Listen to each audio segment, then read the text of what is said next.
স্বাগত রাজকাহনের দ্বিতীয় পর্বে। আপনারা জানেন নবনীতা চৌধুরীর অনুপস্থিতিতে আমি মজুমদার জুয়েল আপনাদের সবাইকে আজকে স্বাগত জানাচ্ছি। রাজকাহন নিবেদন করছে শাহ সিমেন্ট।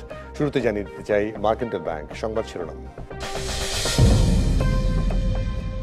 দুধ ও দুগ্ধজাত খাবারে ভেজাল মারাত্মক দুর্নীতি, মন্তব্য হাইকোর্টের। সারা দেশে জরিপ চালানোর নির্দেশ।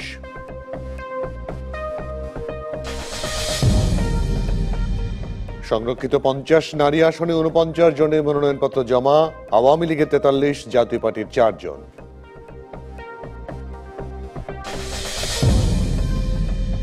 ডাকসু নির্বাচনের তফসিল ঘোষণায় মিশ্র প্রতিক্রিয়া। ছাত্রলীগের আনন্দ মিছিল, সিদ্ধান্তহীনতায় ছাত্রদল।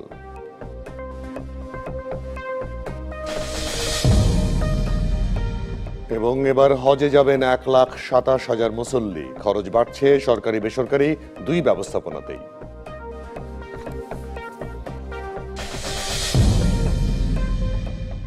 একাদশ জাতীয় সংসদ নির্বাচনের পর জাতীয় ঐক্যফ্রন্ট 300 আসনেই অনিয়মের অভিযোগে নির্বাচনী ট্রাইব্যুনালে মামলা করার ঘোষণা দিলেও পরাজিত প্রার্থীদের অনাগ্রহে সে অবস্থান থেকে সরে আসে জাতীয় ঐক্যফ্রন্ট। কিন্তু গত শুক্রবার বিএনপির অন্তত 50 জেলার নেতাদের সাথে দলের ভারপ্রাপ্ত চেয়ারপারসন তারেক রহমানের ভিডিও কনফারেন্সের পর নির্বাচনে অনিয়ম নিয়ে মামলা করার সিদ্ধান্ত হয়। সুবিচার না পেলেও নির্বাচন ইস্যুতে জনগণের কাছে দলের অবস্থান তুলে ধরার পাশাপাশি আন্তর্জাতিক মহলে নির্বাচনের গ্রহণযোগ্যতার প্রশ্ন তুলে ধরতে আবার ট্রাইব্যুনালে যাওয়ার সিদ্ধান্ত নিয়েছে বিএনপি। এদিকে দলের চেয়ারপারসনের মুক্তির দাবিতে বিএনপি মানববন্ধন, অবস্থান কর্মসূচির মতো নমনীয় কর্মসূচি পালন করলেও একাদশ জাতীয় সংসদ নির্বাচনের তোড়জোড় শুরু হলে খালেদা জিয়ার মুক্তির দাবির চেয়ে নির্বাচনী ব্যবস্থার সংস্কারের দাবিতে বেশি সোচ্চার হয় দলটি। কোনো দাবি দেওয়া পূরণ ছাড়াই 30শে ডিসেম্বরের নির্বাচনে অংশ নিয়ে নজিরবিহীন ভরাডুবির পর এখন দলটির নেতারা উপলব্ধি করছেন দলীয় প্রধান 1 বছর ধরে কারাবন্দী থাকায় বিএনপির কার্যক্রম ঝিমিয়ে পড়েছে। অন্যদিকে একাদশ জাতীয় সংসদ নির্বাচনে ফল বিপর্যয়ের পর নতুন নির্বাচনের দাবিতে মাঠে থাকা বাম জোট এবং ইসলামী দলগুলোকে সাথে নিয়ে জাতীয় ঐক্যফ্রন্ট নিজেদের কলেবর বাড়ানোর কথা বললেও এই মুহূর্তে জোট করার কোনো সম্ভাবনা নেই বলে জানিয়েছে বাম জোট এবং ইসলামী দলগুলো। এদিকে সবশেষ একাদশ সংসদ নির্বাচনের পর 20 দলীয় জোটের সাথে বিএনপির মাত্র একটি বৈঠক ছাড়া আর কোনো কার্যক্রম হয়নি। আর আওয়ামী লীগ এবার এককভাবে মন্ত্রিসভা গঠন করায় মহাজোটের শরিকরা নামছেন বিরোধী দলের ভূমিকায়। এসব নিয়ে আলোচনায় আজ রাজকাহন স্টুডিওতে আছেন বাংলাদেশ আওয়ামী লীগের বন ও পরিবেশ বিষয়ক সম্পাদক দেলোয়ার হোসেন, বিএনপি চেয়ারপারসনের উপদেষ্টা হাবিবুর রহমান হাবিব এবং জাতীয় পার্টির প্রেসিডিয়াম মেম্বার ATU তাজ রহমান। তারপরে তিনজনকে স্বাগত জানাই আজকের রাজকাহনের এই পর্বের আলোচনায়। আমি শুরু করব হাবিবুর রহমান। হাবিব, আপনাকে দিয়ে। আপনারা ট্রাইব্যুনালে যাচ্ছেন, একটি সিদ্ধান্ত হয়েছে সম্ভবত শুক্রবার শনিবারের বৈঠকে, তাও ভারপ্রাপ্ত চেয়ারপারসনের একটি নির্দেশনার পর। ট্রাইব্যুনালে যাওয়ার কিন্তু আর সময় আছে মাত্র 4 দিন, সম্ভবত 3 থেকে 4 দিন। আপনারা কি প্রস্তুত, বা এরপরে ট্রাইব্যুনালে যাওয়ার পরে আপনারা কি মনে করেন কোন রকম ফলাফল আপনারা পাবেন? আপনাকে ধন্যবাদ। আপনার মাধ্যমে ডিবিসি দর্শক শ্রোতা দেশের বাইরে দেখছেন তাদেরকে আমার সালাম এবং শুভেচ্ছা। আসলে আপনার প্রশ্নের এক কথায় উত্তর দিলে এভাবে বলা যায় যে ট্রাইব্যুনালে গিয়ে বা মামলা করে ফলাফল যে আমরা পাবোই এমন কোনো নিশ্চয়তা আমরা পাচ্ছি না। তারপরেও আমরা যাব এই কারণে যে আমরা যদি এত বড় অনিয়মের একটা নির্বাচনের ব্যাপারে যদি আমরা মামলা মোকদ্দমা নাই যাই, তাহলে এটা প্রতীয়মান হবে যে নির্বাচনটা সুষ্ঠু হয়েছে। কিন্তু নির্বাচনটা আদৌ এটা আমি নির্বাচনই করি না, কারণ আমি তো একটা প্রার্থী ছিলাম, আমি একজন, এবং ট্রাইব্যুনালে মামলা যে করবো, যে কয়জন করবো তার মধ্যে আমিও করব। আমাকে দল থেকে নির্দেশ দেওয়া হয়েছে বা বলা হয়েছে। আমি প্রস্তুত ছিলাম না, তবে আমি দলের নির্দেশনা পাওয়ার পর থেকে আমি চেষ্টা করছি যত তাড়াতাড়ি পারি, যতটুকু প্রস্তুত ছিলাম না জায়গাটা আসে। শুরুতে আমি যেটা আসলে শুরুতে বললাম যে শুরুতে কিন্তু আপনারা আগ্রহ ছিলেন না। এখন ভারপ্রাপ্ত চেয়ারপারসনের বা এখন ভারপ্রাপ্ত চেয়ারম্যানের নির্দেশের কারণে কি আপনারা বাধ্য হলেন? না, আমরা বাধ্য না। আমরা আগের থেকে মনে করতাম যে হওয়া উচিত। তারপরে একটি পর্যায়ে হয়তো যে বিভিন্ন মামলা মোকদ্দমার ক্ষেত্রে যেটা দেখি আর কি, যে কোনোটি আলাপ আলোচনা করে সংলাপ কোনো কাজ হয় না, মামলা মোকদ্দমা করলে সেটা রিট করে খারিজ করে দেয়, নানান কারণে একটা পর্যায়ে সিদ্ধান্ত হয়েছিল যে না, গিয়ে তো লাভ নেই, কারণ আইনে জুটলে তো মানে পড়ে যাবো যে হ্যাঁ নির্বাচন কমিশন, আমরা নির্বাচন ট্রাইব্যুনালে হাতে মামলা তো ওই করার জন্য আমাদের কোর্টে করতে হবে, হাইকোর্টে করতে হবে। তো সেটা যদি বলে দেয় যে এই সেই নানান কিছু বুঝে যে বলে, তাহলে আমাদের যাওয়ার জায়গা থাকবে না, এরকম একটা কথা আমাদের ভেতরে ধারণা জন্মেছিল। কিন্তু এখন দেখুন যে না, যে অনিয়ম, এই অনিয়ম যদি কোর্ট নাও শোনে, আমরা তো দেশবাসীর কাছে দেখাতে পারবো। যেন আমি একজন প্রার্থী ছিলাম, আমি কোনো সেন্টারে ভোট পেয়েছি 3100, কোনো সেন্টারে ভোট পেয়েছি 0, 2 ভোট। একটা ইউনিয়নে এক সেন্টারে ভোট হলে 3100 কে 1730, আরেক সেন্টারে ভোট হলে 9 ভোট। তো এগুলি জাস্ট তামাশ ছাড়া তার কিছু না। এবং ধরেন কোথাও কোথাও 97% ভোট কাস্ট আছে, সেখানে কি মানুষ মরে যায়নি? সেখানে কি মানুষ অনুপস্থিত থাকেন না? বাইরে যায় নাই? বিভিন্ন চাকরি কি করে না?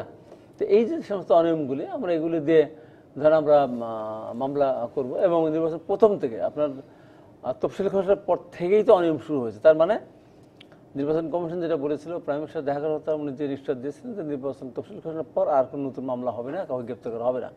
আমার কাছে 6টি মামলা হয়েছে নির্বাচন তফসিল ঘোষণা হওয়ার পর। 16 থেকে রাত থেকে ধরা শুরু করেছে, ধরতে ধরতে প্রায় 50 জন করে ধরেছে, কয়েকশো নামে আসামি, তারপর শত শত হলো অজ্ঞাত আসামি। এখন মামলার আসামিদের যারা, তাদেরকে ছাড়াবো না নির্বাচন করব, এবং বাড়িঘর ছাড়া সব ওই যে অজ্ঞাত আসামি যে।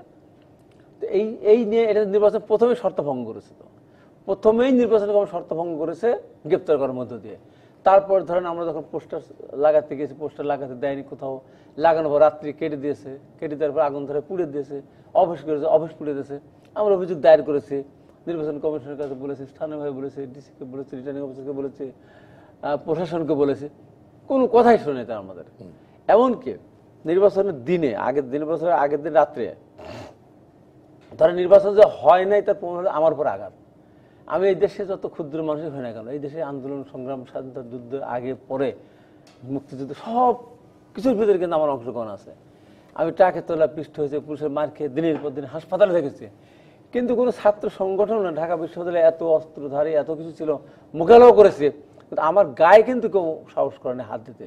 আর আমার নিজের এলাকায়, যে এলাকায় হাজার হাজার মানুষ আমার পক্ষে, আমি ভোট হলে পরে 80% ভোট পাবো, সেখানে আমার উপর নির্মমভাবে দিনের উপরে, দিনে দুপুরবেলা মন্ত্রীর ছেলে মন্ত্রীর নির্দেশে হামলা করলো। এবং এসব কারণে কষ্টের ব্যাপারে বলে সে হামলা করার পর মন্ত্রীর ছেলেদের নামে মামলা করতে পারলো না, মামলা নিল না প্রশাসন, মন্ত্রীর ছেলেদের নামে মামলা করা যাবে না। এবং আমার উপরে হামলা, গুলি ফুটানো, বর্ষণ করা হলো, তারপরেও ওখানে 326 ধারা ওখানে আসলো না। অথচ আমাদের যে মামলাগুলি আছে কিছুই ঘটনা ঘটেনি।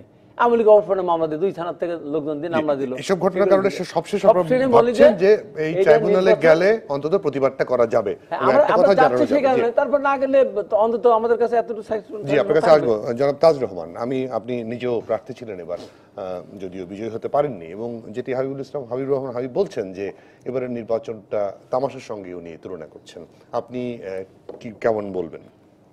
ধন্যবাদ আপনাকে এবং দুই বিজ্ঞ আলোচককে, এবং ধন্যবাদ দর্শক শ্রোতা যারা প্রোগ্রাম দেখছেন। দেখেন, আপনার শুরুতেই বলি আমি নির্বাচনে ছিলাম, বাট আমি 26 তারিখ নির্বাচন থেকে সরে এসেছি, নির্বাচনে প্রতিদ্বন্দ্বিতা করতে পারিনি।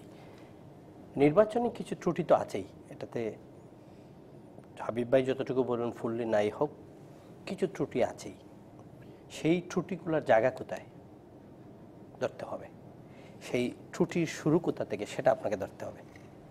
আমাদের এইবারকার নির্বাচনের প্রশাসন অতি উৎসাহী ছিল কিছু কিছু জায়গায়, যেটা আমি নির্বাচনে ফুল টাইম ছিলাম, দিন থেকে শুরু করে রাত্রে পর্যন্ত আমরা ক্যাম্পেইন করেছি। আমার কাছে যতটুকু মনে হয়েছে যে লোকাল প্রশাসন সরকারকে খুশি করার জন্য হোক, ক্যান্ডিডেট সরকারের যিনি আছেন ওনাকে খুশি করার জন্য লোকাল প্রশাসন অতি উৎসাহিত ছিল। আমি রাজনৈতিক দলের পক্ষ থেকে, আওয়ামী লীগ বলেন, বিএনপি থেকে প্রতিকূলতা আমাদের হয়নি, সুন্দরভাবে যার যার ক্যাম্পেইন আমরা করেছি। 2-1টি জায়গায় বিএনপি আওয়ামী লীগের হয়েছে, কিন্তু এত মহৎ কিছু না। কিন্তু আমাদের এই নির্বাচন নিয়ে আমি বারবার বলে আসছি যে আমাদের নির্বাচন কমিশন যতক্ষণ না পর্যন্ত স্বাধীনভাবে কাজ করে একটা নির্বাচন কমিশন গঠন না হবে, তখন রাজনৈতিক দল, আমরা কোনো দলই কমপ্লেনের বাইরে যেতে পারবো না, নির্বাচনের কখনো বিতর্ক উঠবে না। কারণ এই নির্বাচন কমিশন গঠন প্রক্রিয়া যেটা, সেটা কিন্তু গলত। সরকার ক্ষমতায়, সেই সরকার ক্ষমতায় থেকে নির্বাচন কমিশন গঠন করে সেই নির্বাচনের অধীনে আমরা নির্বাচনে যাচ্ছি। আওয়ামী লীগ ক্ষমতায় আছে এখন লংগেস্ট টাইম, বিএনপি ছিল, আমরাও ছিলাম। আমরা এই নির্বাচন কমিশনটাকে এমন একটা প্রক্রিয়া গঠন করাতে নিয়ে যেতে পারি না যে ইন্ডিপেন্ডেন্ট সাংবিধানিক একটা কমিশন হোক, সেখান থেকে 10 জনের একটা 11 জনের একটা কমিটি, সেই কমিটি থেকে পিক করে নির্বাচন কমিশন গঠন করা হোক, যারা কোনো দলের বা রাজনৈতিক দল বা সরকার সেটাকে নিয়ে আসবে না। কিন্তু এটা সার্চ কমিটির মাধ্যমেই তো সার্চ কমিটি সরকার করেছে, এটা ইন্ডিপেন্ডেন্ট কমিশন করে নাই। এই ইন্ডিপেন্ডেন্ট কমিশন একটা যদি আমাদের গঠন করা হতো, এখন আওয়ামী লীগ আছে যদি করতো, বা বিএনপি করে যেত, বা আমরা করে যেতাম, নির্বাচন নিয়ে দেখেন, আপনাকে একটা কথা বলি, পুলিশের এসপি ওসিকে যদি আপনি নির্বাচন কমিশন বদলি করে অন্য জায়গায় দিতে হয়, তাহলে স্বরাষ্ট্র মন্ত্রণালয়কে চিঠি লিখতে হয়। এটা আপনি জানেন, আমি জানি কেন লেখা হয়। নির্বাচন কমিশন ইটসেলফ এই 3 মাসের জন্য তাদের হাতে অন্ততপক্ষে স্বরাষ্ট্র মন্ত্রণালয়, তাদের পুলিশ, র্যাব, বিজিবি, এই 3টা বাহিনীর নির্বাচন কমিশনটা স্বরাষ্ট্র মন্ত্রণালয়কে চিঠি দিতে হয়। চিঠি দিবে কেন? এই 3 মাস কোনো চিঠি দিতে হবে না। নির্বাচন কমিশন ইটসেলফ যেখান থেকে কমপ্লেইন আসবে সেখানে যার ব্যবস্থা করে নিবে। এবার আবার সেকেন্ড পয়েন্টটা দেখেন, যদি ওসিকে নির্বাচন কমিশন চিঠি লিখে স্বরাষ্ট্র মন্ত্রণালয় ট্রান্সফার করার জন্য করা হলো, নির্বাচন 1 মাসের মাথায় কিন্তু সে ওসি আবার রিইনস্টেট হবে যদি সরকার চলে আসে। এখানে কোথাও লেখা নাই যে এই ওসি এই জায়গায় আসতে পারবে না আর 1 বছর আগে বা 6 মাসের আগে। আছে কোথাও? নাই। আমাদের এই নির্বাচন কমিশন প্রক্রিয়াতে যে এত গলদ, সেই গলদটা আমাদের রাজনৈতিক দলের উপরে কি নির্বাচন যখনই আসে একপেশি হয়। আর আপনি কখনো কোনো নির্বাচন এদেশে আশা করবেন না যদি সরকারের দল ক্ষমতায় থাকে। সরকার যদি সেটাতে ইনফ্লুয়েন্স নাও করে, প্রশাসন অতি উৎসাহিত হয় সরকারকে খুশি করার জন্য, বড় কর্তাকে খুশি করার জন্য নির্বাচনে একটু আপনার এই যে বিতর্ক নির্বাচন নিয়ে সেটাই হচ্ছে এবং আগামীতে হবে। দেলোয়ার হোসেনের বক্তব্য নেব। আসলে অনেকগুলো কথা শুনলেন আপনি, যেহেতু সরকারি দলের নেতা হিসেবে আপনার উপরেই সবকিছু বর্তায়, আপনাকে উত্তর দিতে হবে। এই দুজনেই কিন্তু এই নির্বাচনী প্রক্রিয়া এবং যে নির্বাচনটি হলো সেটা নিয়ে গলদ এবং নির্বাচনটি ঠিক হয়নি বা তামাশা হয়েছে বলেই দাবি করছেন। আপনারা সরকারি দল অবশ্যই বলবেন যে নির্বাচন ভালো হয়েছে, সুন্দর হয়েছে, সবগুলো দেশ, বিশ্বের বিভিন্ন দেশ আপনাদেরকে সমর্থন জানাচ্ছে। কিন্তু আমরা খালি চোখে চোখে দেখি যে নির্বাচনে আসলে গলদ কিন্তু ছিল। আপনারা কি সেটা মনে করেন? ধন্যবাদ ডিবিসিতে এই মুহূর্তে আমাদের সাথে যারা আছেন সবাইকে।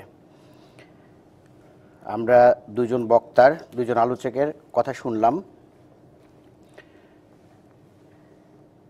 আলোচনাটা শুনে যদিও সময় অল্প, তারপর আমরা কিছু সেই আগের দিকে আমরা আলোচনা করতে চাই না, আমরা আসলে সামনের দিকে এগোতে চাই। তারপরেও আপনাদের এই টেলিভিশনের টকশোতে আসলে আমাদেরকে সেই পুরনো কথাই বারে বারে অনুসরণ করতে হয়, মনে করিয়ে দিতে হয় যে আমরা কার কাছ থেকে শিখব। জিয়াউর রহমান মোস্তাক ক্ষমতা দখল করে কয়েকদিনের মাথায় যে জিয়াউর রহমানকে সেনাপ্রধান করলেন, সেই জিয়াউর রহমান একাধারে সেনাপ্রধান, একাধারে সামরিক প্রধান, একাধারে উনি রাষ্ট্রপতি। উনি রাষ্ট্রপতির দায়িত্ব নিয়ে বললেন, আমাকে আপনারা, আমি রাষ্ট্রপতি, আমাকে হ্যাঁ না বলুন। ৭৫ সালের 15ই আগস্টের এই বা জাতির জনক বঙ্গবন্ধু শেখ মুজিবুর রহমানের হত্যার মধ্যে দিয়ে এই যে রাজনৈতিক প্রক্রিয়া, সেই প্রক্রিয়া একের পর এক এগিয়েছে। পাশাপাশি যদি সেই আমল থেকে আমরা পরবর্তী আমলে যাই, তারপরে যদি আমরা আসি খালেদা জিয়ার শাসন আমলে, 1996 সালের 15ই ফেব্রুয়ারি নির্বাচন, জাতির জনক বঙ্গবন্ধু শেখ মুজিবুর রহমানকে নির্মমভাবে, নির্দয়ভাবে যারা হত্যা করেছে, তাদেরকে সাথে নিয়ে নির্বাচন করে 289টা আসনে বিজয়ী হয়ে আমরা আজকে নির্বাচনের মাঠে যে বিএনপির মুখে যদি আমরা সেই সুন্দর সুন্দর কথা যেটা ওনারা করেননি, সেই নির্বাচন পার হতে না হতেই মাগুরার উপনির্বাচন, মিরপুরের উপনির্বাচন, এই ঢাকা শহরের ফালু সাহেবের যে নির্বাচন, সেই নির্বাচনের ভুরি ভুরি নজির বাংলাদেশের মানুষ দেখেছে। তো তারাই যদি আবার নির্বাচন প্রক্রিয়া নিয়ে কথা বলে, সেই ক্ষেত্রে ভূতের মুখে রাম নাম, এরকম মনে হয়। দেখুন নির্বাচন প্রক্রিয়া, তারা এই নির্বাচন নিয়ে যে কথা হয়েছে, 2008 সালে পরে 2014 সালে যে নির্বাচনী প্রক্রিয়া হয়েছিল, সেক্ষেত্রে অন্য বিরোধী দলকে নির্বাচনী প্রক্রিয়া নেয়ার জন্য মাননীয় প্রধানমন্ত্রী, এই আলোচনা আমরা অনেক করেছি, মাননীয় প্রধানমন্ত্রী অনুরোধ করেছিলেন। সেই অনুরোধ ফোন করেছিলেন, সেই ফোনকে উপেক্ষা করে কি বিশ্রী মন্তব্য মাননীয় প্রধানমন্ত্রীকে করেছিলেন।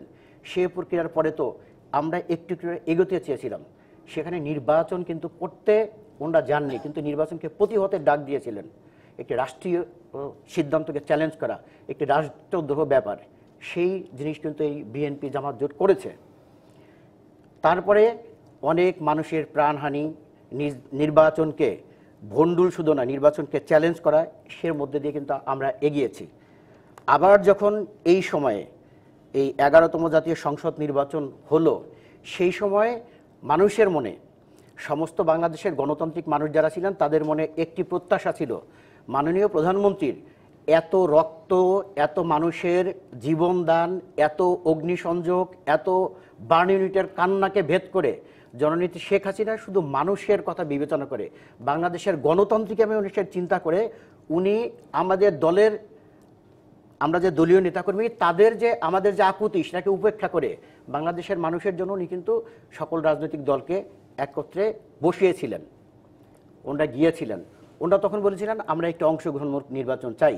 বাংলাদেশে একটি 11তম জাতীয় সংসদ নির্বাচন অংশগ্রহণমূলক নির্বাচন হয়েছে। একদম। তারপরে যে নির্বাচনের প্রায় দ্বার প্রান্তে যখন সেই সময় বলল সেনাবাহিনী ছাড়া বাংলাদেশের নির্বাচন সুষ্ঠু হয় না, সেনাবাহিনী নির্বাচনে নিল। এখন বিএনপির যে অভিযোগ, আমি বিএনপির অভিযোগ বলি না, আমাদের যে সুবিধা, আমরা যে আওয়ামী লীগ নির্বাচনে অংশ নিয়েছি, আমরা যে সুবিধা পেয়েছি নির্বাচনে, সেটি বললে বিএনপি অথবা ঐক্যজোটের সমালোচনা বাংলাদেশের মানুষের কাছে পরিষ্কার হবে। সেটি হচ্ছে একটি জায়গায় একটি নির্বাচনী এলাকায় হাবিব ভাই আছেন, তার ওখানে কয়জন দিয়েছে আমরা জানি না, বাট ম্যাক্সিমাম জায়গায় 3 জন 5 জন করে প্রার্থী বিএনপি মনোনয়ন দিয়ে রেখেছে। এবং এই 3 জন 5 জনের কাছ থেকে গণমাধ্যমের মাধ্যমে আমরা জানতে পেরেছি, আবার বিএনপি নেতাকর্মীদের সাথে আমাদের যে যোগাযোগ থাকে, সেই যোগাযোগের রাজনৈতিক কর্মী যেহেতু, সেক্ষেত্রে সেখান থেকেও বাংলাদেশের মানুষ না জানুক আমরা জানতে পেরেছি সবাই একটি পরিমাণ চাঁদা দিয়ে তাদের মনোনয়ন প্রক্রিয়া অথবা মনোনয়নটি পেয়েছেন। সেই ক্ষেত্রে 3 জন মনোনয়ন প্রার্থী, 4 জন মনোনয়ন প্রার্থী সবার কাছ থেকেই যদি মনোনয়ন বাণিজ্য হয়, সেই ক্ষেত্রে রাজপথের যে কর্মী, এমনিতে ওনারা 10 বছর বিরোধী দলে আছেন, সেই ক্ষেত্রে যে কয়টি সঞ্চিত টাকা দিয়ে ওনারা নির্বাচনে অংশ নেবেন, সেই টাকাটি যদি দলীয় মনোনয়ন কেনার জন্য দিতে হয়, সেক্ষেত্রে পরবর্তী পর্যায়ে একজনকে, সেই ক্ষেত্রে রুট টেবিলের নেতাকর্মীরা ছিল সিদ্ধান্তহীনতায়, কোন দিকে যাবেন, কাকে ভোট দেবেন এবং কার পক্ষে খেলবেন, কার পক্ষে রাজনীতি করবেন, তার পক্ষে উনি নির্বাচনের দায়িত্ব নেবেন। এই কারণেই তাদের ভরাডুবিটা হয়েছে বলে ওনারা ছিল দিশেহারা। শেষ পর্যায়ে একজনকে মনোনয়ন দেয়া হলো, সেই সময় তিনি ছিলেন কিং কর্তব্য বিমূঢ় এবং নেতাকর্মীরা ছিল উদ্দেশ্যহীন সিদ্ধান্তহীনতায়। সেই ক্ষেত্রে বিএনপি যে ব্যর্থতা নিয়ে বিএনপি নেতাকর্মীরা শেষ মুহূর্তে এসে কার পক্ষে সিদ্ধান্ত নেবেন সেই সিদ্ধান্ত সময়টি পায়নি। বাংলাদেশ আওয়ামী লীগ আমরা আমাদের জোট আমরা এই সুবিধাটি পেয়েছি, সেই ক্ষেত্রে ওনাদের বিরাট পরাজয় হয়েছে। আর বাংলাদেশ আওয়ামী লীগ এবং তার জোট একটি আকাশচুম্বী বিজয় আমরা অর্জন করেছি। জি, এই জায়গাতে আসবো আমরা, যে সুযোগটা কথা বলেছেন আপনি, এই জায়গাতে 3 জনের কাছে আসবো। একটা ছোট্ট বিরতির সময় হচ্ছে, বিরতি পরে ফিরছি আবারও 3 জনের কাছে আলোচনায়। দর্শক আমাদের সঙ্গে থাকুন। আবারও স্বাগত রাজকাহনে। আমাদের অতিথি দেলোয়ার হোসেন, হাবিবুর রহমান হাবিব এবং তাজ রহমান। হাবিবুর রহমান হাবিব, আসলে যেটি দেলোয়ার হোসেন বলছিলেন যে এটা ভ্যালিড, এটা মাননীয় প্রধানমন্ত্রী পর্যন্ত বলেছেন যে আপনাদের এতগুলো মনোনয়ন দেওয়া হয়েছে এবং মনোনয়ন বাণিজ্য হয়েছে, এটা প্রায় ওপেন সিক্রেটি বলা চলে। এই কারণে আপনাদের ভরাডুবি হয়েছে বলেই দাবিটা আওয়ামী লীগ এবং অন্যান্য পক্ষ থেকেও করা হয়েছে। এবং আপনারা যে মাঠে ছিলেন না, এটি কিন্তু প্রমাণিত সত্য, একদমই প্রচারণায় ছিলেন না বলেই চলে, সেটি আমরা মাঠে ময়দান থেকে আমরাও সেটি পেয়েছি। কিন্তু এখন যেটা অভিযোগ আকারে আসছে, অভিযোগ করা হচ্ছে, সেটি পাশাপাশি যদি বলি যে নেতৃত্বের সংকটটা কি একটা বড় জায়গায় গিয়ে দাঁড়িয়েছে, যে আপনাদের চেয়ারম্যান খালেদা জিয়া জেলে, ভারপ্রাপ্ত চেয়ারম্যান পলাতক, সবকিছু মিলে আসলে নেতৃত্বের সংকটটাই এই দলটাকে সামনে এগিয়ে নিতে পারেনি, এটাই কি বড় কিছু? আপনার এই প্রশ্নের উত্তরটা যদি এইভাবে দিই, এইটা যদি বড় কিছু হতো তার 29 তারিখ রাত্রে ভোট কাটতে হলো কেন? প্রমাণিত সত্য, আমি প্রমাণ করে দেবো। তো 29 তারিখ ভোট রাত্রে কাটলো কেন? বিএনপি মনোনয়ন বাণিজ্য করেছে, নেতৃত্বের শূন্যতা, বেগম খালেদা জিয়া তার দেশের বাইরে 3 জন 5 জনকে নমিনেশন দিয়েছে, সব মেনে নিলাম। তো রাত্রে ভোট কাটলো কেন? তাহলে রাত্রে ভোট কাটার অর্থ হলো এই কোনোটাই যুক্তিতে ঠেকে না, কোনোটাই বাধা হয়ে দাঁড়াতো না। আর মনোনয়ন, হ্যাঁ 3 জন 4 জন 5 জনকে দিয়েছে, এটা তো আমার সাথে কোনো উপায় নেই, আমি এটার পক্ষপাতী ছিলাম না। আপনারা খেয়াল করে দেখবেন, যেদিন 2 জন 3 জনকে চিঠি দিতে শুরু করলো, আমি কিন্তু চিঠি আনতে যাই নাই। আমি নেক্সট 24 প্রোগ্রামে গেছি, তারপর জিজ্ঞাসা করলাম কয়জনকে, 2-3 জনকে, তখন আমি গেলাম না, আমাকে আরেকজনকে দিলে আমি নেবো না। তারপরে বাংলা টিভিতে গেছি, সেখান থেকে সাহেব নাসর ভাই ফোন করেছে, আমি কী হয়েছে, কয়জন করেছে, আপনার একজনই নাম রাখছে, তখন আমি গেছি। আরেকজনকে দিলে ডাকলাম, হয়তো যেতামই না, এটার সাথে আমি একমত। কিন্তু আমার তো টাকা দিতে হয়নি, আমার জানা মতো আমাদের এলাকায় অনেকেরই আছে। এবং এখানে একটা দিন ভুল বুঝতে আমাদের একটু সমস্যা হচ্ছে, এটা আমাদের কারণেই হয়তো আমরা বুঝতে পারিনি। সেটা হলো যে প্রথম যাকে দেওয়া হয়েছিল সেই প্রকৃত মনোনয়নের দাবিদার, আর বাদ বাকি যাদেরকে দেওয়া হয়েছে 2 নম্বর 3 নম্বর 4 নম্বর যাই দেওয়া হয় না কেন, সেটা যদি 1 নম্বর বাদ হয়ে যায়, অনেকের মামলা মোকদ্দমা বিভিন্ন আছে না, কোনটা কোন মামলা, এই কারণেই একের অধিক প্রার্থীকে দেওয়া হয়েছে। একজন বা 1 নম্বর বাদ গেলে 2 নম্বর, 2 নম্বর বাদ গেলে 3 নম্বর, 3 নম্বর 4 নম্বর। এটা আর কোনো বলার কোনো উপায় নেই যে একজনকে বাদ দিয়ে 3 জনকে বা 4 নম্বরকে দেওয়া। দু একটা জায়গায় হয়তো বিভিন্ন কারণ দু একটা হতে পারে, একেবারে হয়নি সেটা হতে পারে, আমার জানা নেই যদিও। তো এটা মনে বাণিজ্য না। আমার সব কথার এক কথা, সেটা হলো কি যে 29 তারিখে ভোট কাটা হয়েছে, এটা বাংলাদেশ সর্বজন বিদিত এবং তার প্রমাণ আমি দেবো।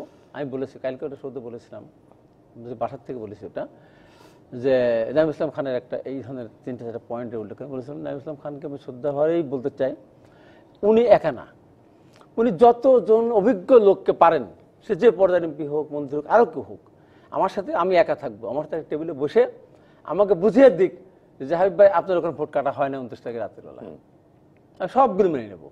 আর আমি প্রমাণ করে দেবো যে আমার ওখানে 29 তারিখে অনেকগুলি কেন্দ্রে ভোট কাটা হয়েছে। তার প্রমাণ মুড়ি বইতে আপনার যে পরপর ভোটার কিন্তু আছে, ভোটার মানে সিরিয়ালি আছে। তো এক বাড়ির মানুষ তো সব একসাথে ভোট দিতে যায় না, মুড়ি বইতে সিরিয়ালি ভোটার নাম্বারগুলি আছে এবং টিপসইগুলি এরকম দেওয়া আছে। এবং তারা মুড়ি বইয়ের সাথে যে একটা উল্টা অফিসে যে একটা সিল মারা হয়, সেই সিলের ওখানে সিগনেচার লাগে, প্রিজাইডিং অফিসার বা যেই হোক না, তারা প্রকৃত সিগনেচার অনেকেই দেয়নি। শুনুক না শুনুক, এটা আমার সামনে আসুক না কেন, আমি এত কিছু বলি না। বাংলাদেশের 299টা দরকার নেই। আমার ইউনিয়নেরই একটা সেন্টারের কথা বলি, চরের একটা সেন্টার আছে, ওইটা হলো আপনার চরগড়গুড়ি, ও 5700 ভোট ছিল। ওই একটা সেন্টারে যদি মুড়ি বইটা প্রমাণ করুক, অথবা আবার ওখানে পুনর্নির্বাচন দেওয়া, যেখানে আমাকে ভোট দিয়েছে 300, ওখানে মন্ত্রী ভোট পেয়েছে 4300, আমার ওখানে ভোট দিয়ে দেখুক আমার চেয়ে কয় ভোট বেশি পায় না, কত ভোট কম পায়, কত হাজার ভোট কম পায়। এই যে, এবং তারপর আরেকটা জিনিস আপনারা করতে পারেন, এখন SMS এর মাধ্যমে বিভিন্ন জায়গায় বিভিন্ন তথ্য উপত্যকা, আমার ওখানকার একটা সেন্টারকে কেন্দ্র করে, যে কোনো বাংলাদেশের একটা সেন্টারকে কেন্দ্র করে বলেন যে এই কেন্দ্রে আপনার 5000 বা 3000 ভোটার আছেন, আপনারা কতজন লোক প্রকৃতভাবে ভোট দিতে গিয়েছেন বা পেরেছেন, সে আওয়ামী লীগ হোক আর বিএনপি হোক, কয় পার্সেন্ট আসে। বিএনপির যে অভিযোগ অথবা বিএনপির যে কথা যে 29 তারিখ রাতে ভোট দিয়েছে অথবা ভোট নেওয়া হয়েছে অথবা ভোট কাটা হয়েছে, বিএনপির প্রশিক্ষণ বিষয়ক যখন সম্পাদক আছেন মোশাররফ সাহেব একদিন আমার সাথে একটি আলোচনা অনুষ্ঠানে ছিলেন। ডিআই যখন সব রাজনৈতিক দলের পোলিং এজেন্টকে ট্রেনিং দেয়, সেই ট্রেনিংয়ে ওনার দলের প্রতিনিধি হয়ে উনি ছিলেন, আমার দলের প্রতিনিধি হয়ে আমি ছিলাম। তা আমরা দুইজন কিভাবে ট্রেনিং, ওই ডিআই ট্রেনিং বাদেও প্রত্যেকটি রাজনৈতিক দল বিভিন্ন সময় যে রাজনীতি করে তাদের যে প্রশিক্ষণ কর্মশালা, বিশেষ করে পোলিং বুথে পোলিং এজেন্টের দায়িত্ব কি হবে, সেই দায়িত্বটির জন্য উনি দায়িত্বপ্রাপ্ত। সেই ক্ষেত্রে আপনি দেখবেন এইখানে একটু লক্ষ্য করার ব্যাপার, 29 তারিখ রাতে যদি কোনো জায়গায় ভোট কাটা হয়, পরের দিন 30 তারিখ সকালবেলা 8টার সময় সারা বাংলাদেশে একসাথে ভোট শুরু হয়েছে। আপনার এই টেলিভিশনের আর্কাইভে অথবা রেকর্ডে, কোনো টেলিভিশনের রেকর্ডে অথবা বিএনপির কোনো নেতা, ঐক্য জোটের কোনো নেতা দুপুর 12টা, 1টা, 2টা পর্যন্ত কোনো বুথে পোলিং এজেন্ট বের করে দেওয়া হয়েছে এরকম একটি প্রেস কনফারেন্স অথবা একটি কোনো কথা কোনো জায়গায় বের হয়নি। যখন বিএনপি 8টার সময় ভোট কেন্দ্রে প্রত্যেক পোলিং বুথে এজেন্ট বুঝে নিয়েছেন, যদি অভিযোগটি আসে রাতের বেলা যদি ভোট কাটা হয়, বিকেল 3টা-4টার দিকে সম্ভবত 25 জনের মধ্যে তাদের ব্যক্তিগতভাবে তাদের প্রার্থীদের প্রত্যাহার করে নিয়েছিলেন ঐক্যফ্রন্টের। সেটা আমি বলছি যে যদি কাটা হয় সেক্ষেত্রে সকাল 8টার সময় কিন্তু এই পোলিং বুথের এজেন্ট তার পার্টিকে মেসেজ দিবে। আমরা কিন্তু সেটি কোনো জায়গায় দেখি নাই কোনো অভিযোগ আকারে, সারাদিনও কিন্তু আমরা কোনো অভিযোগ দেখি নাই। সেই ক্ষেত্রে হাবিব ভাই যে কথা বলেন এটা যে একটা মিথ্যা কথা, সেটি তো উনি প্রমাণ করতে চাচ্ছেন যে ভোট কাটা হয়েছে। যদি ভোট কাটা হয়ে থাকে মুড়ি বই, সেই ক্ষেত্রে একটি হাবিব ভাইয়ের কেন্দ্রের থেকে তো বিএনপির মনিটরিং সেল ছিল, সেই মনিটরিং সেল থেকে কেউ বলেছে বাংলাদেশে ভোট কাটা হয়েছে? অথবা কি সেই সময় ভোট বর্জন করেছিলেন? কোনো কেন্দ্রে কোনো আসনে করেননি, ওনারা ভোট বর্জন করেছেন। রাতে যখন ভোট গণনার জন্য আগারগাঁও নির্বাচন কমিশন অফিসে আমরা গিয়েছিলাম, সেখানে বিএনপির নেতৃবৃন্দ উপস্থিত ছিল, সেই কারণে কিন্তু ভোট কাটা হয়েছে অথবা আগের রাতে জাল ভোট দেওয়া হয়েছে, ভোট নিয়ে কোনো গোলযোগ হয়েছে এরকম কোনো অভিযোগ তারা করেননি। তারা প্রত্যাশায় ছিলেন যে ওনারা যে ভোটের বাজারে, যে এই যে সারা বাংলাদেশের মানুষ যেটি জানে, মনোনয়ন বাণিজ্য করে যারা বিভিন্ন জায়গায় মনোনয়ন দিয়েছেন এবং বাংলাদেশের মানুষকে আহ্বান করেছেন যে আপনারা নির্বাচনে ভোট কেন্দ্রে যান এবং ভোট দিয়ে বিএনপিকে জয়যুক্ত করুন, কিন্তু বিএনপির নেতাকর্মীরা বাসায় ঘুমিয়েছিলেন। ওনরাই দাবি করেন বিভিন্ন ভোটের পরিসংখ্যান দিয়ে যে বাংলাদেশে বিএনপি এত সংখ্যায় ভোট পায়, কোনো অঙ্কে আসে 30 থেকে 35, কোনো জায়গায় 41, অথবা প্রথম আলোর গণনা অনুসারে সেরকম বিভিন্ন পরিসংখ্যান ওরা দেখায়। ওনারা বিভিন্ন জায়গায় অভিযোগ করেছে নির্বাচনের আগে যে আমাদের লক্ষ লক্ষ নেতাকর্মী গ্রেপ্তার করা হয়েছে। তা আমরা জানতে চাই একটা অনুষ্ঠানে, কোনো অনুষ্ঠানে যে আপনারা কত লক্ষ নেতাকর্মী গ্রেপ্তার হয়েছিলেন। মাননীয় প্রধানমন্ত্রীর সাথে যখন আলাপ করতে গিয়েছিলেন সে সময় কিন্তু ওনারা তালিকা দিয়েছিলেন মাননীয় প্রধানমন্ত্রীর কার্যালয়ে। সেই ক্ষেত্রে লক্ষ লক্ষ নেতাকর্মী কিন্তু 12,000-এ নেমে এসেছিল। 12,000 নেতাকর্মীর তালিকা দেওয়া হয়েছিল। তাহলে 12,000, আমরা 12,000 না, তর্কের খাতিরে যুক্তির খাতিরে ধরে নামে 1 লক্ষ লোককে গ্রেপ্তার করা হয়েছিল। তাহলে লক্ষ লক্ষ কোথায়? তাহলে না, 1 লক্ষ লোককে গ্রেপ্তার করা হয়েছিল। তো 30% যদি বিএনপির নেতাকর্মী সমর্থক ভোটার হয়, বাংলাদেশে তো 3 থেকে 4 কোটি। তাহলে ভোটের দিন এই লোকরা কি ইন্ডিয়া পালিয়ে গিয়েছিল নাকি আমেরিকা পালিয়ে গিয়েছিল? তারা কোথায় ছিল? এত লক্ষ লক্ষ জনসমর্থন যদি কোনো রাজনৈতিক দলে থাকে, তাহলে রাজপথে সেদিন প্রতিবাদ প্রতিরোধ অথবা নির্বাচন বর্জন, যেমন 2014 সালে নির্বাচন প্রতিহত করার জন্য তারা ঘোষণা দিয়েছিল, তাই সেই শক্তিকে তাদের এই শক্তি ছিল না।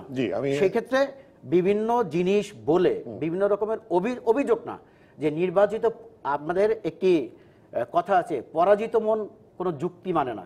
তাই বিএনপির নেতৃবৃন্দের এখন অবস্থা হচ্ছে এরকম যে বিএনপির শীর্ষ নেতৃবৃন্দ খালেদা জিয়া দুর্নীতি মামলায় জেলে, তারেক রহমান দুর্নীতির মামলায় সাজাপ্রাপ্ত হয়ে জেলে এবং মুচলেকা দিয়ে।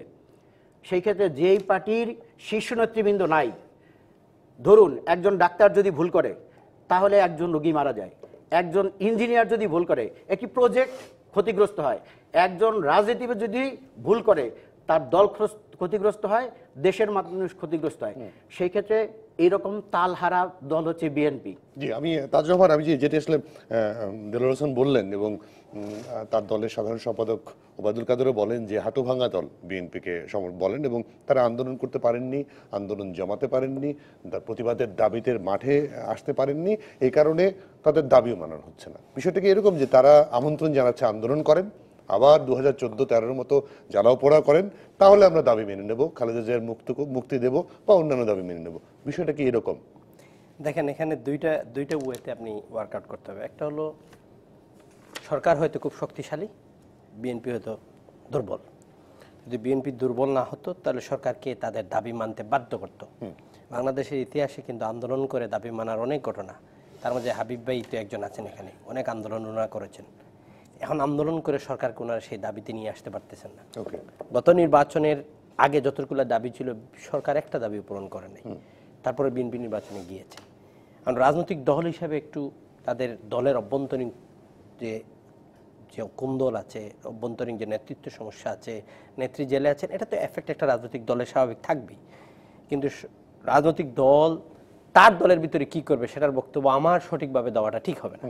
তবে আমি মনে করি যে বিএনপির যে দাবি, যেগুলা যৌক্তিক দাবিগুলা, তাদের আন্দোলন যে যৌক্তিকভাবে করা সেটা করতে পারে, কিন্তু তাদের দাবিগুলো মানানোর জন্য যতটুকু করা, আমি তো বিএনপিকে বলবো না যাও রাজপথে জ্বালাও পোড়াও আন্দোলন করো, কিন্তু বাংলাদেশের জ্বালাও পোড়াও মানুষ মেরে রাজনৈতিক আন্দোলনের, রাজনৈতিক পট পরিবর্তনের ইতিহাস কিন্তু আছে। এখন মানুষ আর সেটা চায় না, এটা আমি একজন রাজনৈতিক কর্মী হিসেবে অপরটি স্বীকার। তারপরে মানুষের সম্পৃক্ততাটা নাই, মানুষের এখন রাজনৈতিক মাঠে বা রাস্তায় মানুষ এটা চায় না। মানুষ মনে করে যে আমি আমার জীবন নিয়ে, আমি আমার দৈনন্দিন আমার বাচ্চাদের জীবন নিয়ে, বাংলাদেশের একটা প্রেক্ষাপট এমন এক জায়গায় চলে আসছে, সব যার যার দিনের নিয়ে চিন্তাধারা, ভবিষ্যৎ নিয়ে চিন্তা আছে, এটা অস্বীকার করে চলবে না। এই সরকারের 10 বছরে অনেক সাফল্যতা আছে, অনেক সুশাসনের অভাব আছে, সাথে সাথে অনেক সাফল্য আছে। এই সফলতা অর্থনৈতিক দিক থেকে বলেন, সামাজিক দিক থেকে বলেন, এই সবগুলোতে আছে। আর এই যে ব্যালট বাক্স, যেটা হাবিব ভাই বলেন, যে ব্যালট বাক্স যদি ভোট 29 তারিখে ভরে রাখা হয়, তাহলে পরের দিন সকালে এসে ব্যালট বাক্স তো সবাই দেখার সুযোগ ছিল। তখন সাথে সাথে যদি বিএনপি বলতো যে এই ব্যালট বাক্সগুলো সব ফুল, আমরা এখন দিকে নির্বাচন চাচ্ছি না। বিএনপি এটাও আর একটা কৌশল ছিল হয়তোবা, যে বিএনপি যদি আগে সরে যেত, সরকার বলতো এরা তো আগে দিয়ে সরে যায়, তাই বিএনপি মনে করছেন আমরা আনটিল দি এন্ড, আমরা শেষ পর্যন্ত নির্বাচনে থাকতে হবে, থেকে মানুষকে দেখাইতে হবে নির্বাচন সুষ্ঠু কিভাবে সুন্দর হয়। বা রাজনৈতিক দল হিসাবে বিএনপি তো একটা বৃহৎ রাজনৈতিক দল, তারা এই নির্বাচনে আসার কারণে আমরা সবাই মিলে একটা অংশগ্রহণমূলক নির্বাচনের দিকে ছিলাম। জাতি চুপ, এই নির্বাচনে নিয়ে অনেক উৎসাহ ছিল। সেই উৎসাহ থেকে বিএনপি যদি সংসদে যায়, এই আসনগুলা নিয়ে, তাহলে মানুষ মনে করবে তাহলে একটা পার্টিসিপেটারি হয়েছিল এবং যতটুকু পেয়েছি ততটুকু নিয়ে। আমরা তো 22টা পেয়েছি, আমরা আশা করেছিলাম আরো অনেক বেশি পাবো। আমি নিজেও মনভূত হয় নাই, তাই বলে আমি যে ধারাওভাবে সমালোচনা করবো এটা সুযোগ নাই।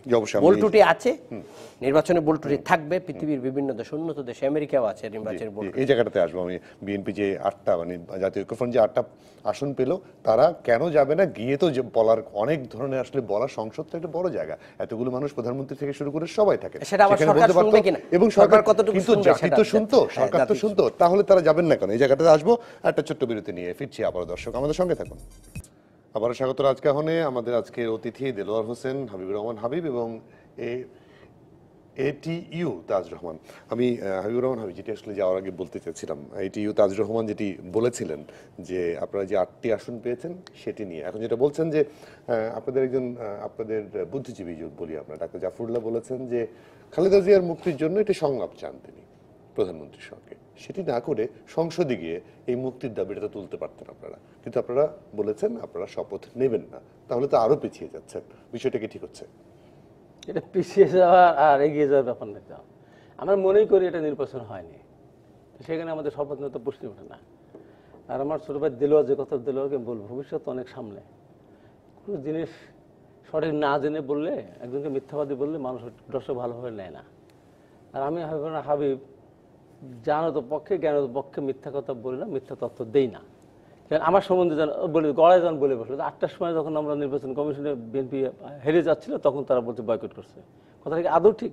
না, বয়কট করেছে সেটা আমি বলি নাই। তখন আমি তো আগেই বয়কট করেছি, আমি তো আগে সমস্ত মিডিয়াতে আছে, আমি তো আগে বয়কট করেছি। তাহলে এই কথাটা বলাটা তার জাতির সামনে মানুষ কিভাবে দেখবে? না, কিন্তু আপনাদের মহাসচিব বলেছেন যে যারা উইথড্র করেছেন তারা ব্যক্তিগতভাবে উইথড্র করেছেন, আনুষ্ঠানিকভাবে না। আনুষ্ঠানিকভাবে না, সেটাই তো বলছি, করেন তারা উইথড্র করেছে। তারপর প্রশিক্ষণ যে এজেন্ট, যেখানে আগের দিন রাত্রিবেলা হয়ে যায়, সেখানে আপনি এজেন্ট দেবেন কি করে?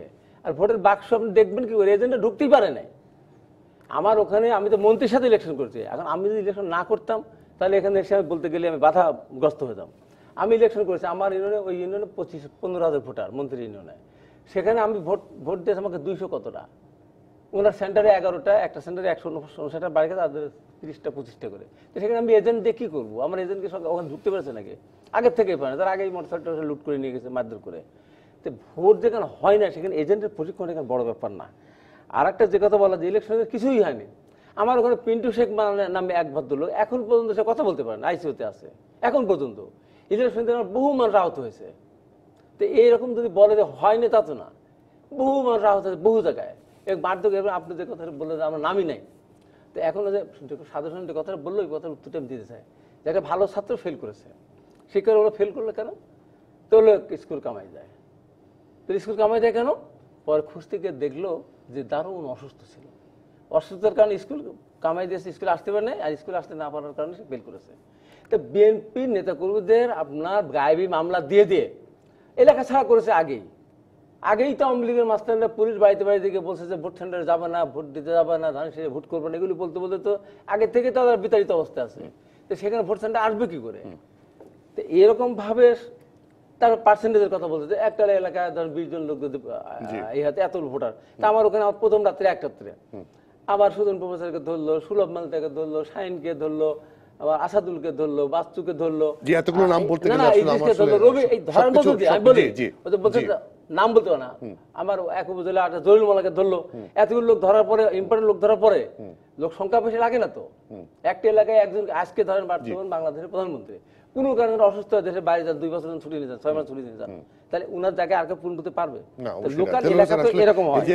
এই জন্য গায়েবী মামলার কারণে, গায়েবী মামলার কারণে, শুনেন, গায়েবী মামলার কারণে প্রত্যেকটা জায়গায় আমরা আরেকটা, আমি শেষ করে দিচ্ছি একটা বলি যে এই যে যে কথা বললো যে মাজার জন্য নাই, হয়তো মনে নাই, আমার তো মনে আছে। কোটালীপাড়া, টুঙ্গিপাড়া, কাশিয়ানি, মুকসিদপুর, এই দুটা সিট 86-এ আজকে প্রধানমন্ত্রী জিতেছিলেন, পরে সিট দুটো ছেড়ে দিয়েছিলেন রমনা তেজগা রেখে। সেই দুই ছেড়ে জাতীয় পার্টির মোহাম্মদ চৌধুরী, সরাজন চৌধুরী আর কাজী ফিরোজ রশিদ তার পিটিয়ে নিয়ে গেল। আপনি ঠেকাতে পেরেছে? পারেনি। আবার দেখেন ভোটের যে পার্সেন্টেজ, অনেকে আবার এসে বলে যে 2008 সালে এত ভোট পার্সেন্টেজে হয়েছিল, ভোট কাস্ট যে কম হয়েছে, তার চেয়ে কম। সেখানে বিএনপি পেয়েছে, আওয়ামী লীগ পেয়েছে 2 লাখ, বিএনপি পেয়েছে 1,80,000। আমি বিএনপি পেয়েছে দেলোয়ার হোসেনের বক্তব্যটা নিতে হবে। 1,50,000 লাখ, আমরা গায়েবী 1,50,000 মামলা নিয়ে আপনি যে কথা বলেছেন, এর গায়েবী বক্তব্যটা মামলা নেই, থেকে শুরু করে বক্তব্যটা নেই। কোনো পার্সেন্টেজের আছে না। আবার সামান্য দেখেন আমাদের পার্টিতে ভোট পেয়েছে একটি কত? মামলা যদি হয়, সেই মামলাটা কি একদিনে হয় না, একদিনে শেষ হয় না। মামলার প্রক্রিয়াগত দিক রয়েছে। ধরুন 2008 সালে পদ দিয়ে ওনার 2014 সালে যখন নির্বাচনকে চ্যালেঞ্জ করতে গেল, সরকারকে, নির্বাচন কমিশনকে যে চ্যালেঞ্জ করতে গেল, সেই সময়ে ওনার রাজপথে যে বিশৃঙ্খল পরিবেশ সৃষ্টি করেছিলেন, সেই ক্ষেত্রে মামলা হয়েছিল। সেই মামলা কিন্তু শেষ হয়ে যায়নি। না না, সব নতুন মামলা তো। পরবর্তী সময়ে যখন ওনার রাজপথে আন্দোলন করতে গেছে, সেক্ষেত্রে মামলার সম্মুখীন হয়েছে। না না, সেই মামলা। বিএনপি যখন রাজপথে জ্বালাও পোড়াও করতে গেছে, সেক্ষেত্রে মামলা হয়েছে। নির্বাচনকালীন সময়ে নির্বাচন কমিশনের দায়িত্বই হচ্ছে, সরকারের দায়িত্বই হচ্ছে যারা অপরাধী তাদেরকে গ্রেপ্তার করা, যারা সুনির্দিষ্ট মামলায় অপরাধী তাদেরকে গ্রেপ্তার করা, যারা নির্বাচনের জন্য হুমকি হতে পারে তাদেরকে গ্রেপ্তার করা। যদি কোনো সন্ত্রাসীকে গ্রেপ্তার করা হয়, মামলায় সুনির্দিষ্ট মামলা যার বিরুদ্ধে রয়েছে তাকে গ্রেপ্তার করা হয়, উনি যদি বিএনপি নেতাকর্মী হন, তাহলে সরকারের অথবা প্রশাসনের কি করা রয়েছে? সরকার তো বিএনপিকে ধরেনি, জামাতকে ধরেনি, সরকার ধরেছে সুনির্দিষ্ট মামলা যার বিরুদ্ধে দায়ের করা হয়েছে তাকে ধরা হয়েছে। আর হাবিব ভাই কি কথা বলেছেন যে এজেন্টকে ঢুকতে দেওয়া হয়নি, সেটিও তো অভিযোগ করার বিষয় যে আমার এজেন্ট ঢুকতে পারে। তারা তো বলছেন অভিযোগ করেছেন, কিন্তু কোনো কাজ হয়নি। না, মানে অভিযোগটা কোথায় করেছেন? আর আমার গ্রেফতার করার পর মামলা দিয়েছে। ওনারা যেটি বলেছেন যে আপনাদের মনে থাকার কথা যে নির্বাচনের 2 দিন আগে যখন রিটার্নিং কর্মকর্তারা বিএনপির এজেন্টদের নাম জমা দেওয়ার জন্য বলেছেন, তখন বিএনপি দায়িত্ব নিয়ে বলেছে আমরা যদি আগে নাম দেই সেক্ষেত্রে এই লোককে গ্রেফতার করা হবে। ওনারা কারো কাছে নাম দেননি, ওনারা সরাসরি গিয়ে সকাল 8টায় রিপোর্ট করেছেন রিটার্নিং কর্মকর্তার কাছে কেন্দ্রে। সেই ক্ষেত্রে ওনার এজেন্ট তো জানেই না প্রশাসন ধরবে কোথা থেকে। তাহলে এই কথাটা মিথ্যা কথা বলা, মিথ্যা কথা না। ওতে এজেন্টকে ঢুকতেই দেয়নি। হাবিব ভাই এখানে যেখানে আছে দিতে হবে না তো। হাবিব ভাই এখানে যে আমার রিটার্নিং অফিসার এর কাছে দেব কেন? আমরা নির্বাচন এলাকায় যে সমস্যা রয়েছে জমা দেব কেন? হাবিব ভাই যখন বিএনপিতে যোগদান করেছেন তার আগে ওখানে বিএনপি ছিল, সেক্ষেত্রে বিএনপি দুটি পক্ষ রয়েছে। ওই সমস্ত কোনো ঘটনা এখানে নির্বাচনের যেটা হয়েছে আগের দিন ভোট মারা হয়েছে সেটা স্কুলে জমায়েতকে কেন্দ্র করে হাবিব ভাইয়ের বিপক্ষে করতে পারে এইরকম বিএনপির যে অংশ ছিল সেই অংশের কমিটি থানা কমিটি স্থগিত করিয়েছিলেন। সেই ক্ষেত্রে স্থানীয় গোলযোগের কারণে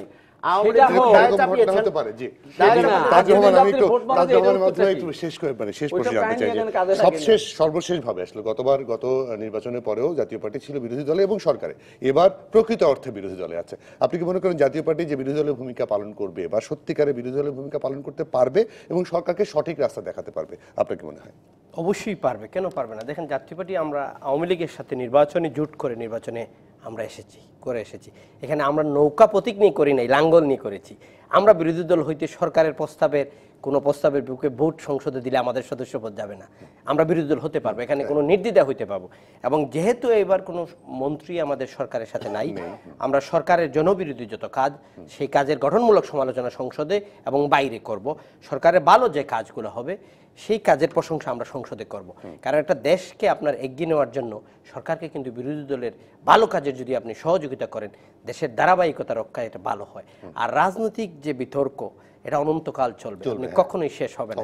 এটা বিরোধী পক্ষ আমাদের এই দেশে আপনারা 90-তে হাবিব ভাইয়ের আন্দোলন করলেন গণতন্ত্রের তথাকথিত কথা বলে, 90-এর পরে যতটা নির্বাচন হয়েছে প্রত্যেকটি নির্বাচনে কিন্তু হেরে যাওয়া দলগুলো নির্বাচন নিয়ে বিতর্ক করেছে। 91 বলেন, 2008 বলেন। এর কারণ হলো আমরা রাজনৈতিক মন মানসিকতাতে আমরা দল হেরে যাওয়ার পর আমরা কিছু বুঝতে চাই না।